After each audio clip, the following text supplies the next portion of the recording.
what I am going to do and explain you here. First, I will give you a brief about this what we already studied till now. We are talking about the XML parsers. Okay, so why we are going for these various parsers, and what is the different parsers available, and what are the drawbacks or the demerit or merit of one parser over the other. These are the things we must have some concrete idea. Okay, and you remember most of the people who are working in software engineering, they are very much focusing on all the things, because the basic things what I am teaching you, that HTML, XML, everybody knows. It is not a new thing to any computer science students, because now people in 8th and 9th standard also they know about all this HTML, XML. So what you as engineering students should focus, that part I will make it clear. Now we have a number of parser available. One of the parser is the DOM parser, what I told you, that document object model. Second one is the SAX parser, that is a simple API for XML. Similarly, if you remember that we are using also XSD, that you remember previously, that is also one of the things we are using. I already told you using that also you can go for the parsing. Now let us see, when DOM parser was already available, why you will be going for SAX parser, and when SAX parser is available, then why you will be going for STAX. That is the main thing I will be focusing in this class. Now you can have the comparison of all the things. This DOM parser, that what we call it as the document object model, it is just like the document is converted into an object. If you see it here, this diagram, suppose my root element is book.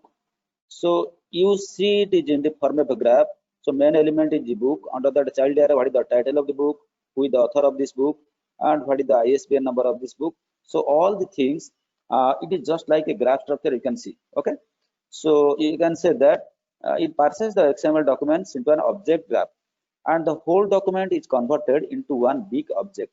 Okay, so once created, we can traverse the object graph at your will. You can go from top to bottom, bottom to top, whatever you like. Okay, you can work up and down in the graph as you please. Okay, this subject graph, it takes up a lot of memory, so this should only be used in situations where no other options are suitable.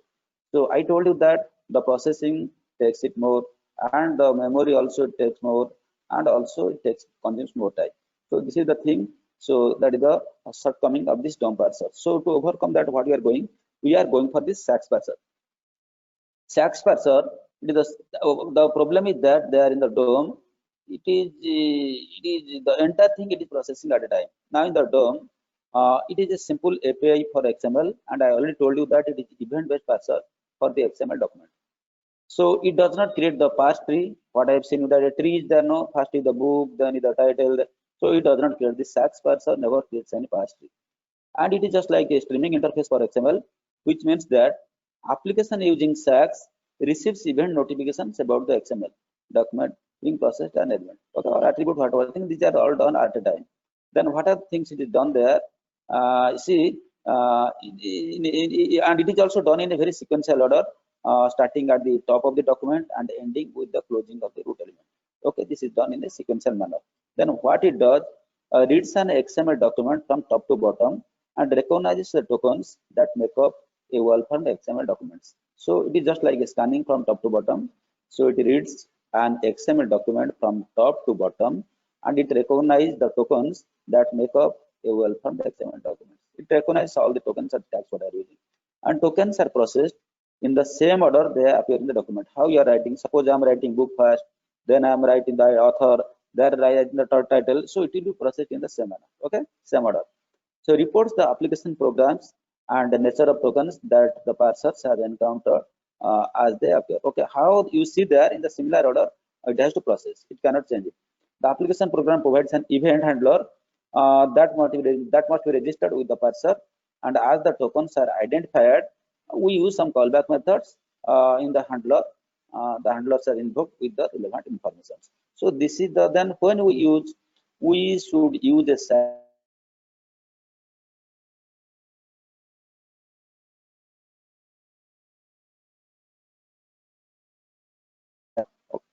And you can process a very large XML document whose DOM tree.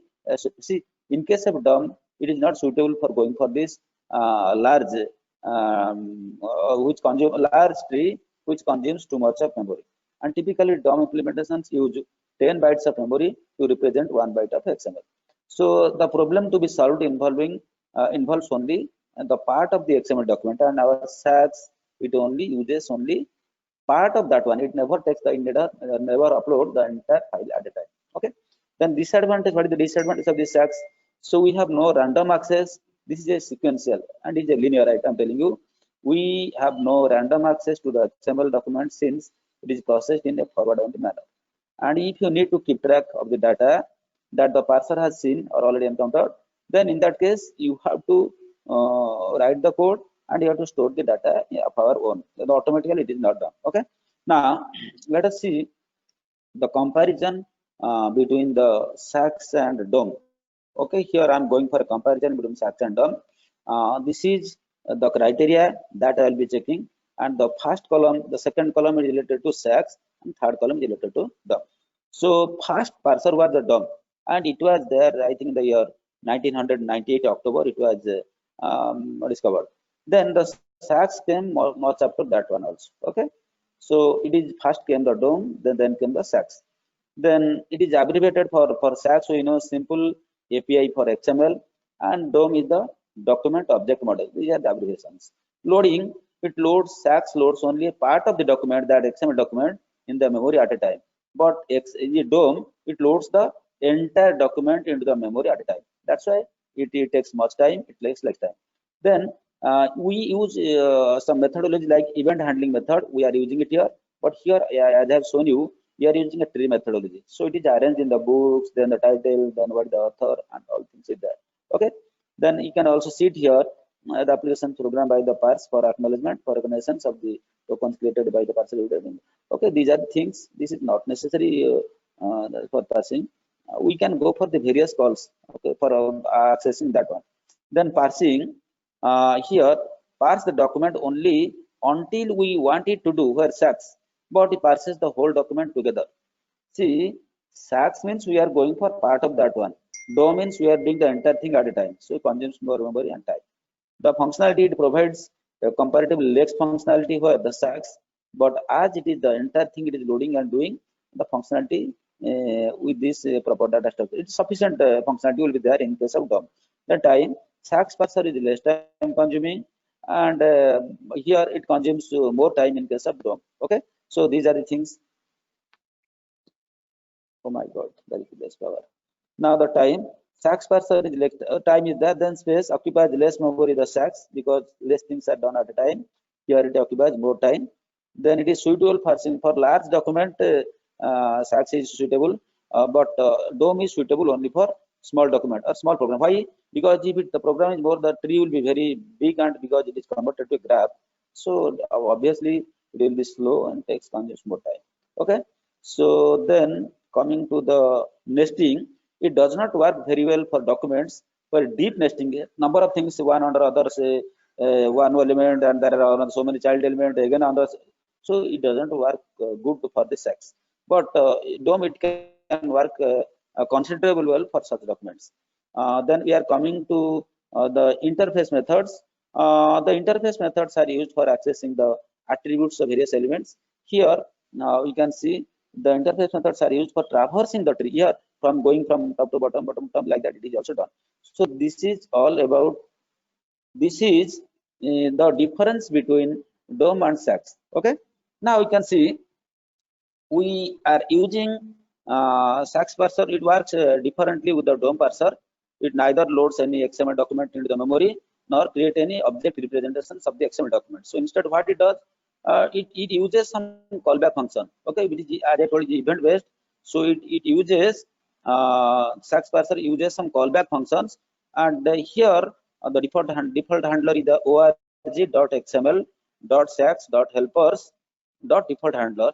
So using this, it goes for calling a number of functions to informs client of the XML document, and it uses start elements, end elements, and also some characteristics like that I'll be explaining in details. Okay, so these are the methods are used to start and end the document elements. Okay, now then SACS parser is faster. These things already I told you. and less memory it consumes. Now, three things I told you that the SACS callback methods what you are using. Here I am using uh, some event handlers. SACS parser provides methods to parse the XML document using event handlers. This class implements two things. One is the XML reader. For this, it uses the methods parse method. Okay. So then, what are the following SACS callback methods are there? One is the start document and end document, then start element, end element, and the characters. These are methods. So start element and end element, start document and end document. These methods called at the start and end of the XML document. Remember, I am talking about the whole document. When I am going to call the entire document at the start or at the end, I can use start document or the end document. But when I'm going to call some methods, sorry, call some elements inside this, then I have to use the start element and the end element. Here, remember, is the start document. Here is the start element.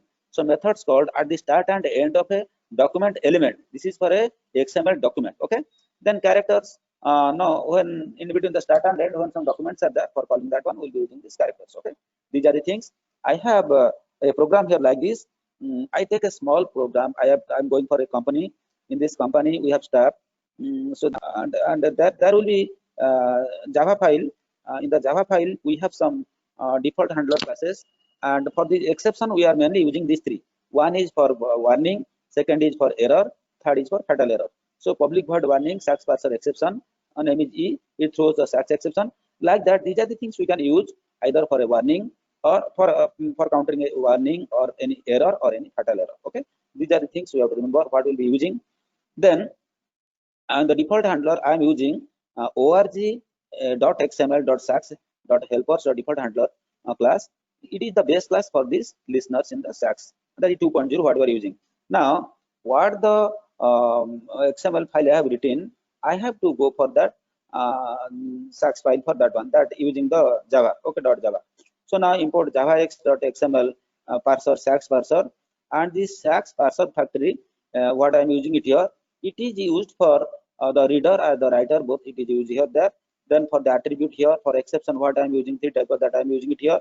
Then I am writing the import. These are all the classes.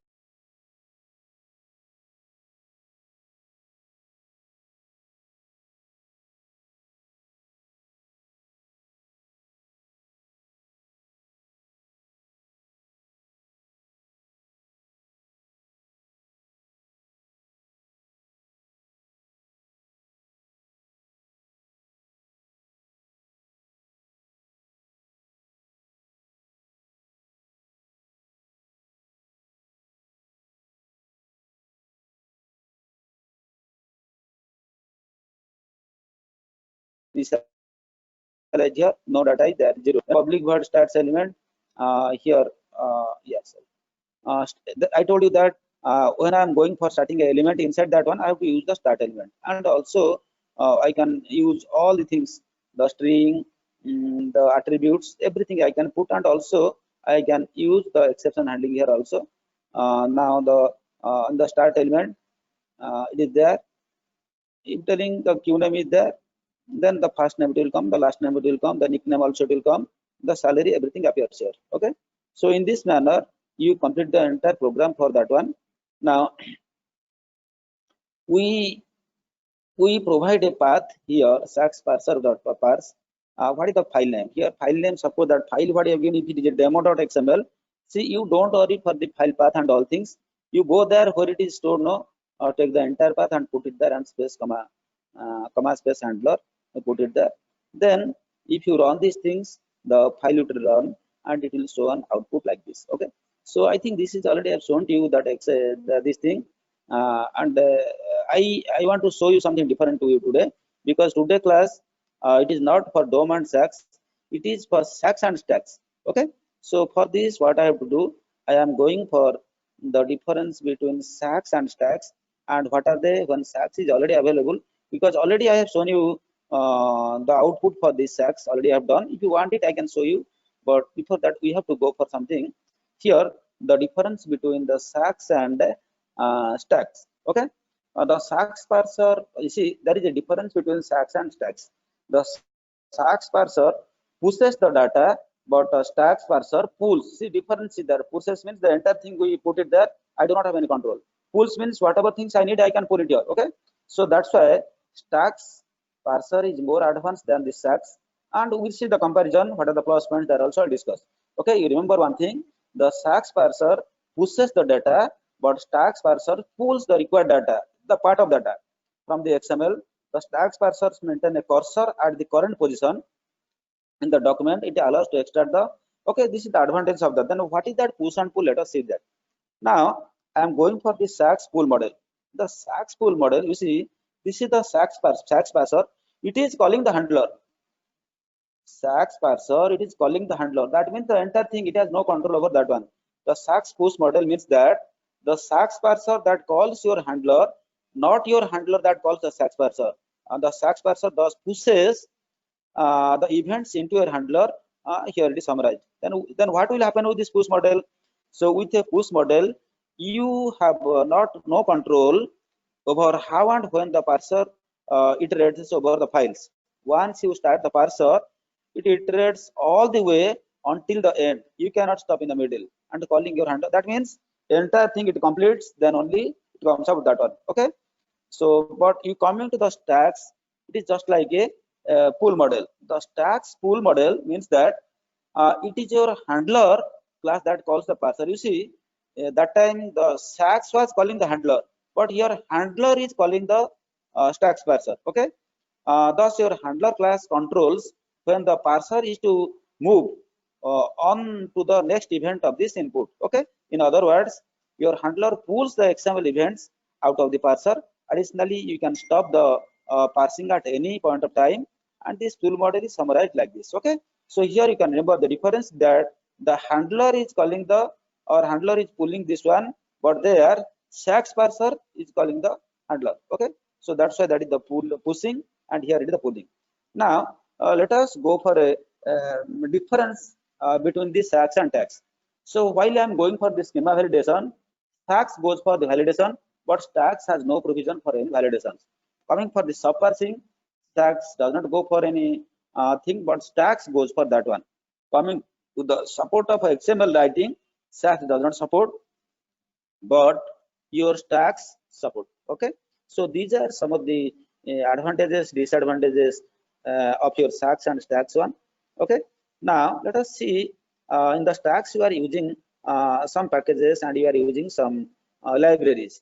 Say for example, I told you that Java x.xml.stream .xml input factory, and this is the root component of the Java stacks API, and here it is used for XML stream reader as well as XML event reader. Two readers are there. One is the stream reader, other is the XML event reader. I think you are able to see this in. So what I will be using the XML input factory. So this is responsible. This is a because I will be importing all the things. Import this entire thing. So here this is the class where we can a library where we can go for these two things. We can go for XML stream reader as well as the XML event reader. Similarly, the class javax.xml stream. This is the output factory. XML input factory is it is for reading, but it is for writing. So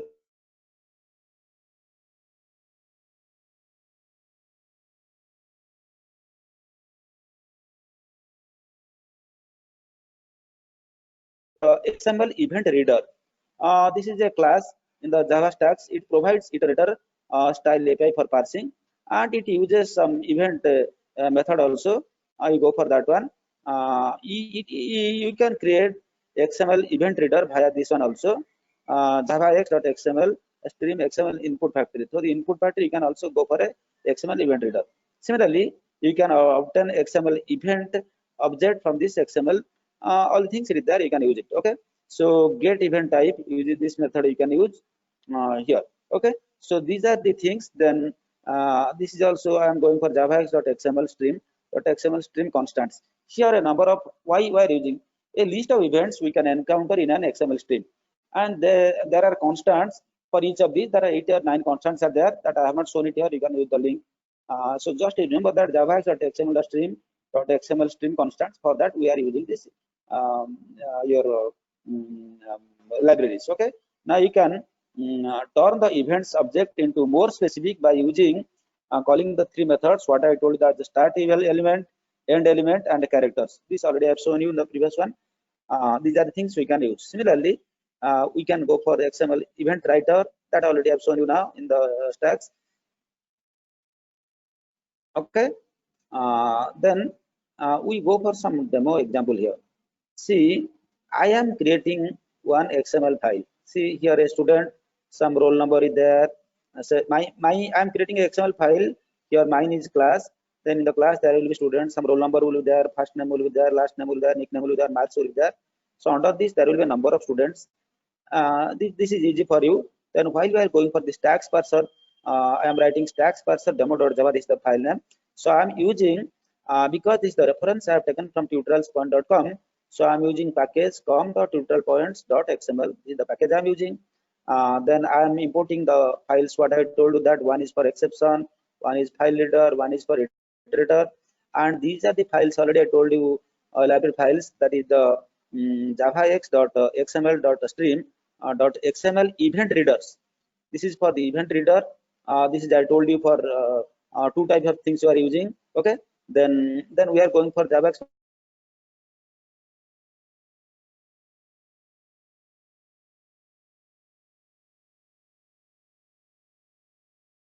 a list of events are there. For using this constant, we can use all the things. Similarly, for exception, we are using this one for attribute, for character sets, for end element, start element, all the things what I explained that we are using it here, all this. Then I am using the my class name is the same as the file name here, start parse demo. I am using stacks parser demo. So then what is the thing I told you that the boolean b first name I am initializing to 0, that is the false. Boolean b last name, b stand for the boolean, here the false, false, false, that is I'm initializing to 0 all the things here. Okay. Then I'm for this exception handling I'm using this try and catch. This is the thing you can use. Then I'm using some switch cases that also use it here.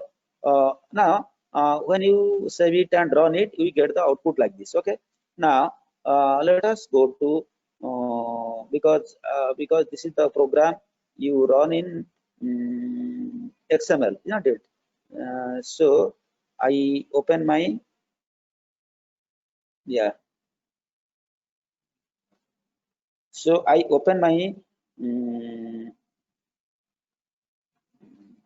that what I have to open this one. Say go to CMD, okay, enter.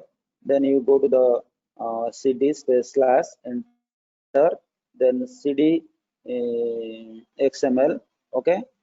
Then you go there CD XML. We go for the dir. What are the directives there?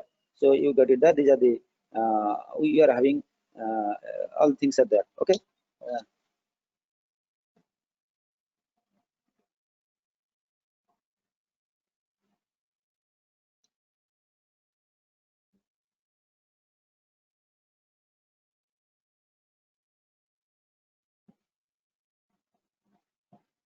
Yeah, what is the file name? I have to check it out. So I go for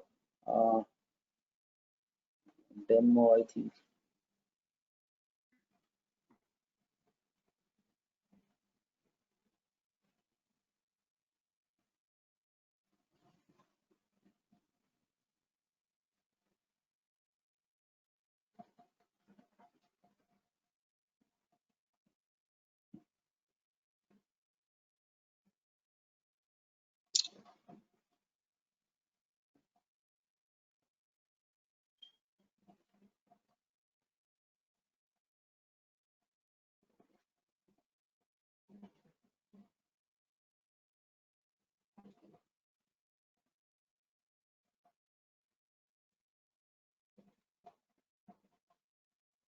Yeah, my file name is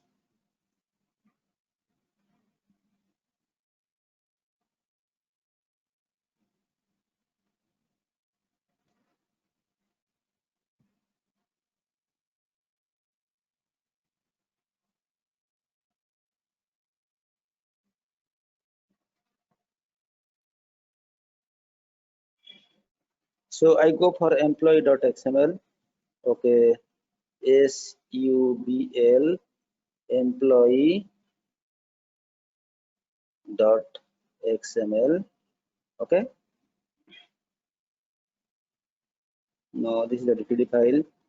Index for style sheet. These are the page files.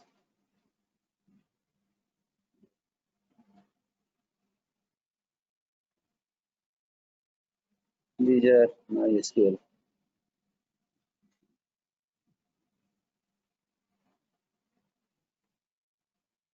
But the file I don't find it here.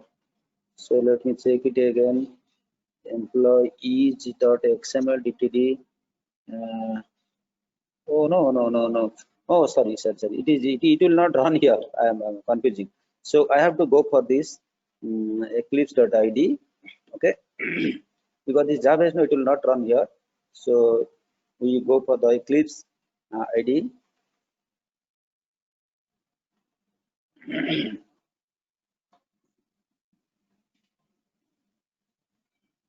Just 1 minute. Let it open.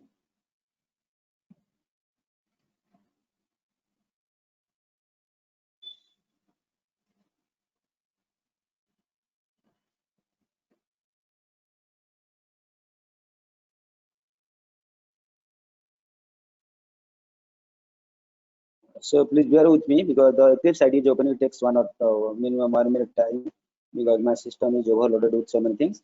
So once it opens, what will it has opened. Now we are already there in the stacks parts of the see. First I show you my demo.xml. So yeah, this is the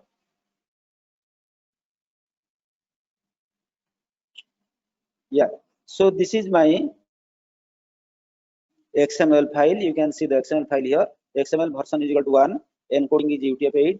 So I'm going for class and roll number. I'm putting something like this. Say something I'm writing not 393. So I'm writing say 540 something. Okay. So let the roll number is like this. First name is Jaya. Last name is Bir. Nickname is Jaya.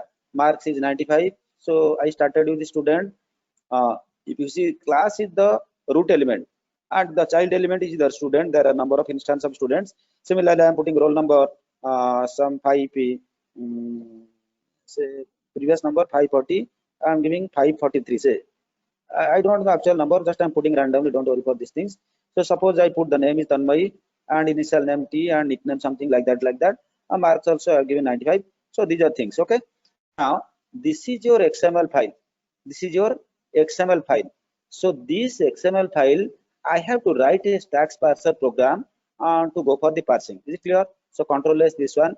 Then I go for the stacks parser demo. I go for the stacks parser demo. In the stacks parser demo, you can see it here, and you this also a little error. This much okay is not required. So I am using the package. Are you able to see or I'll increase the size? I can control plus. Okay, good.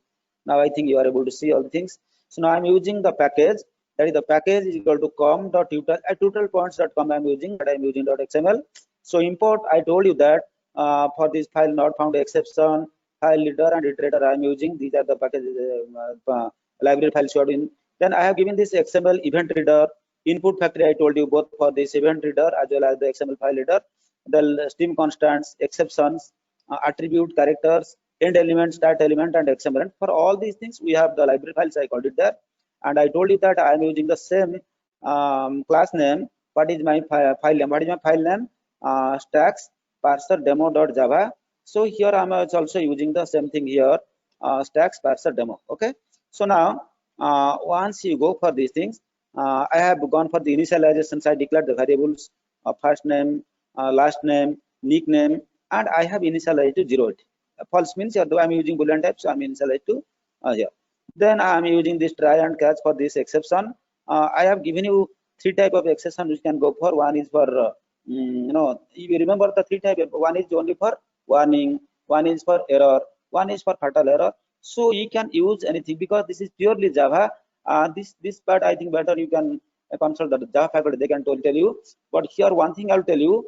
You have to give the path for the XML file. What is my XML file? here the file name is demo.xml. Where is this demo.xml file? If you see this demo.xml file and click it here, there you see this is resources, src resources demo, all the things are there. The same thing I have given it here, src resources demo.xml. Okay, then you go for the all the things, start element, end element, because I told you where to use the start document, end document, start element, end element, end element. So all the things are there. Okay, so here this is purely Java program. There is no great thing here, because here I am using a yeah, you can check it here. I am using a switch case. In the switch, different cases are there. If the XML stream constants, say so I am using if, else, if, like that. Yeah, I am using a number of cases. So first I am taking the student, then I am taking the first name, then I am taking the last name, then I am taking the nickname, then I am taking the marks. All the things I am putting. Okay. So similarly, here also the same thing. Stream.println, that is also for the student, first name, last name, nickname. So all the things I already done it here. Okay, so then finally the program is over. Okay, now what do we need to do? I have to run this program. I told you that for running this program, just you save it and click it here. This is run. So I run it here. Okay, so once you run this program, you can see the output.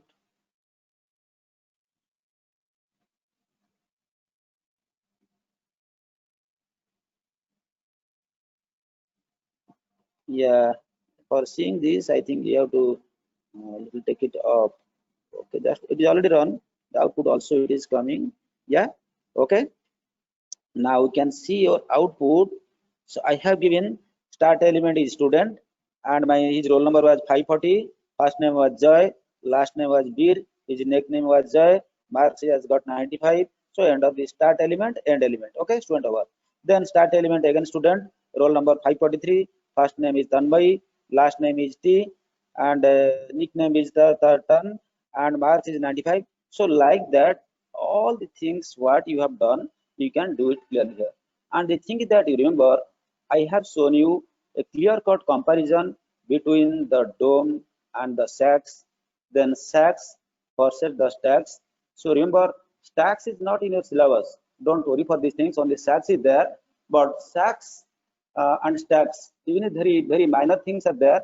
But as far as the program is big one, because in a company when you are doing for the hundred or thousands of people, preparing some designing some documents and all things, and preparing the coding, so there stacks performance will be very poor.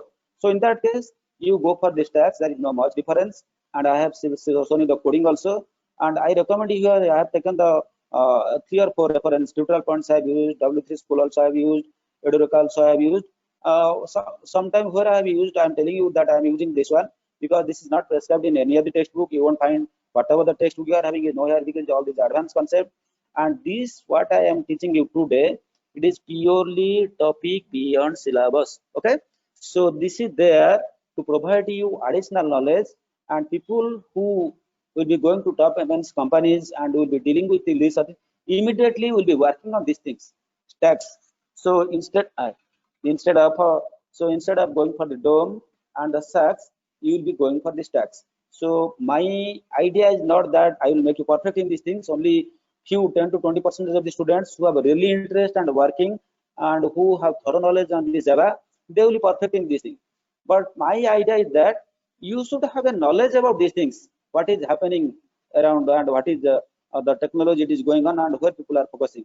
So once you generate interest, so these things, lot of literature is there and a lot of document available in the web, so you can work. It is not a great thing, but the thing is that first you must have the desire to learn, and you must have the interest and passion to learn. And these things is because you see, even if I am a these are the things I have not studied my either my BTech or MTech, but it is because of my passion and all things I'm studying and preparing for this thing. It is not only I'm studying, so I am running all this program. When the output is coming, then only I'm going for your classes. So I request you all, you go through 1 or 2 times. You can have a blog among the students also, and especially the students like Jaivir and also the Tanmay. They have contributed a lot for this programming also, because whenever I find some error with this program also, immediately I call to them. They do some solution, they provide some solutions. So this is the thing. With this, we have completed Unit 2 successfully. A to Z, everything we have completed in Unit 2, and we have gone for 2 topic-bound syllabuses. Under the Unit 1, I have gone for this WML, wireless markup language, and under this Unit 2, I have gone for the topic-bound, that is the stacks, STAX, and I have skipped the Unit 3. Skipped means I'm going to teach it, but I'm not going to leave it. But the thing is that instead of starting Unit 3, I have started already Unit 4. In this Unit 4, one video lectures I have given to you, that are the basic, and one more video I have shared with you, that I told you that it is for the advanced learners, but unfortunately only 9 viewers are there for that one. See, whenever you are going for designing any static website, so this is mandatory. You must know the art how to go for the connectivity with the PHP and MySQL, because the PHP part, what your HTML, JavaScript, and PHP, what you are using the front end, it is there. Okay, so, and with a database connectivity, you can make it dynamic. Okay, so, and you know the PHP, the server-side scripting language. So you must be very much conversant with the server-side scripting languages that I have already done and I have already explained to you. And if you want me to explain it again also, I'll be happy to explain you. But remember that that you have to attend all the classes for this PHP. And PHP I will be taking minimum 8 classes I will be taking on PHP. One, the very introduction and fundamental class is over. That is how to write a small PHP program and how to deploy in the htdocs folder of the Jam server. Okay, so my appeal to all the final year students, so who do not have system with you, it is a very awkward thing, because this entire year, not this semester, most probably will be going for online classes. Okay, so theory lab, everything will be online, and learning all the things through mobile, it is very difficult job and difficult task.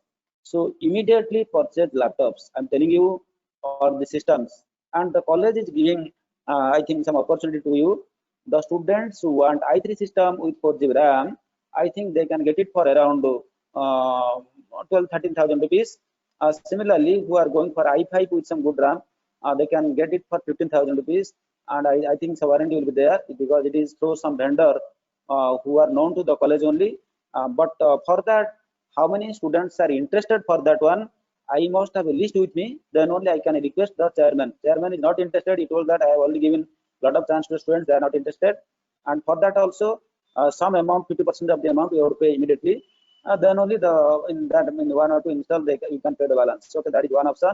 But it is not our business to motivate you to purchase from the college or through the college.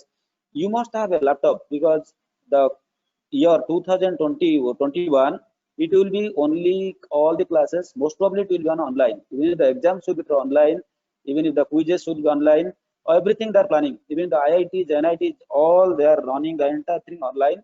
So there is no excuse for you. How the other branches are managing, I do not know.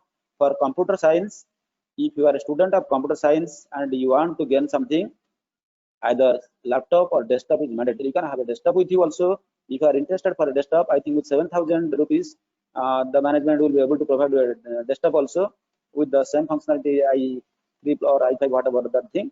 But I think the monitor you have to connect to any of the TV you are having. No, TV you can also connect and you can watch there, or you can purchase your own monitor. That option is with you. So I appeal to you all, you must have a laptop with you, because it is not a costly matter, because you are investing lakhs of rupees for your engineering studies. This is a small investment and it is lifelong, it is required for you, because computer science people without a laptop, it is meaningless. It is just like a doctor without any practical knowledge, just going and reading textbook like that, it is like that. So you will be doctors, but you do not know operations, you do not know even in putting injection, so like that. So you if you want me to talk to your parents, I'm ready. I will counsel your parents also. Through my counselor, they will counsel. Otherwise, you have to purchase a laptop and give a proof that a laptop is with you while you are working. Maybe next time onwards, I will block the people who will be using mobiles. Through mobiles, it is very difficult for you to learn all the things. But the same thing, you convince your parents also, and I wish you all the best. So today's class is over, and I think this thing I can again upload to you also, maybe after 2 or 3 hours, because it is very slow while it is converting to MP4.